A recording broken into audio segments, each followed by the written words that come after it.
नमस्कार, शारदा डायरीज में आप सबका स्वागत है। रामलाल की एक गांव के सरकारी कॉलेज के सामने अपनी छोटी सी दुकान थी, जिसमें वह चाय भी बनाकर बेचता और साथ में थोड़े बहुत बिस्किट के पैकेट भी रखता था। दूसरे गांव से आने वाले बच्चे खाने की छुट्टी में अपने घर नहीं जाते थे, इसलिए रामलाल की दुकान पर चाय पीते, वहीं थोड़ा वक्त बिताते। कुछ अपना साथ लाया खाना भी वहीं बैठकर खा लेते। उन्हीं बच्चों में से एक मनीष था, जो काफी गरीब दिखता था। वह सब बच्चों से अलग बैठता था, बड़ा संकोची और शर्मीला भी था। शुरू में जब उसने 11वीं कक्षा में एडमिशन लिया तो वह कभी चाय नहीं लेता था। जब कभी थोड़ा कम विद्यार्थी होते थे, तब उससे बात करने का मौका मिलता। पता चला कि बहुत ही गरीब परिवार से है, जिससे उसके पास आवश्यक वस्तुएं, यहाँ तक कि कॉपी किताब के पैसे भी नहीं होते थे। लेकिन वह स्कूल नियमित रूप से आता था।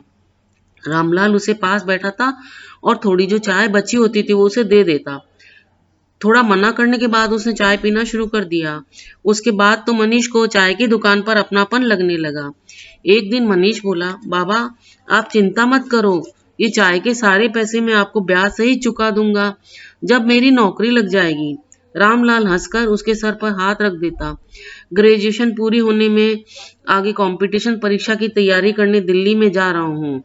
आप आशीर्वाद दें, बड़ा अफसर बनूं। रामलाल ने भरी आंखों वो प्यार से कहा, बेटा भगवान तुम्हारी इच्छा पूरी करे। उसके बाद जब वह किसी काम से आया तो एक दो बार मुलाकात हुई, फिर कई साल गुजर गए।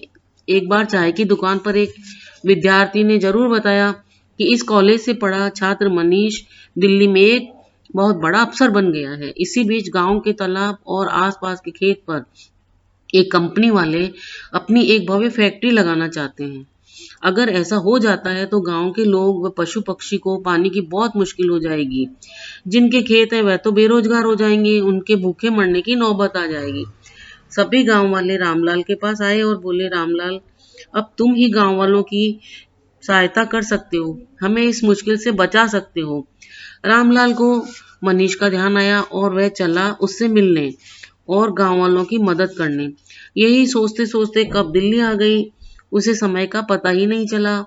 पता पूछते पूछते वो बंगले पर पहुंचा तो उसके कदम रुक गए, ये सोचकर कि कहीं वह पहचानने से मना तो नहीं कर देगा।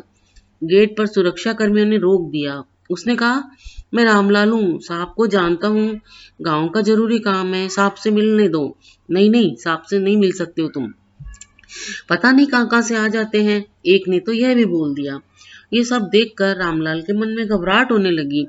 फिर सोचा, अब आ ही गया हूं तो कोशिश करके ही जाऊंगा ताकि सब गांव वालों का भला हो जाए।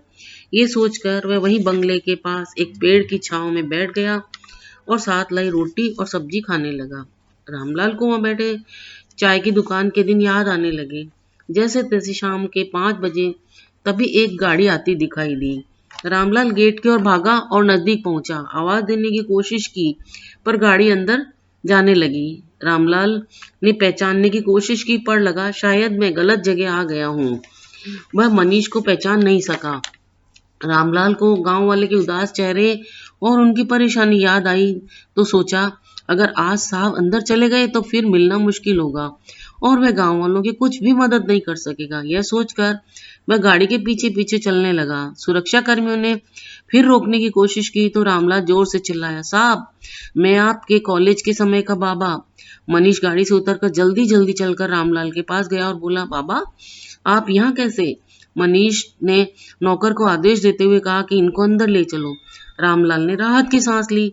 मनीष ने अपनी पत्नी से परिचय कराते हुए चाय दुकान की सारी बातें बयां करी। आदर सत्कार के बाद रामलाल को आने का कारण पूछा। उसने सारी बात बताई। मनीष ने कई जगह फोन करके इसकी जानकारी भी ली। फिर मनीष बोला, बाबा आप चलो, 2 दिन बाद मैं खुद आऊंगा और मौके पर ही सारे अधिकारियों से बात करके मामला सुलझाने की कोशिश करूंगा। 2 दिन बाद मनीष के स्वागत में गांव में तैयारियां की गई और मनीष ने मौके पर ही सभी विभाग व उपस्थित अधिकारियों से बातचीत की और गांव वालों के अनुसार उनके अधिकार की जमीन की रजिस्ट्री गांव के नाम करवा दी। गांव वाले बहुत ही खुश और निश्चिंत हो गए, क्योंकि अब गांव वालों को उनके खेत व तालाब के साथ साथ एक विश्वसनीय अफसर भी मिल गया था और गांव के विकास के लिए कुछ धनराशि भी विधायक से मनीष ने स्वीकृत करवा दी थी। अब पूरे गांव में चर्चा थी कि गांव के बदले में रामलाल को चाय के लिए इतना बड़ा कर्ज भी चुका सकता है।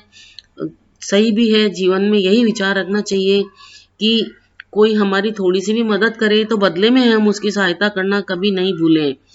अगर आपको मेरी कहानी अच्छी लगी हो तो कृपया लाइक शेयर सब्सक्राइब करना ना भूलें। वीडियो देखने के लिए धन्यवाद।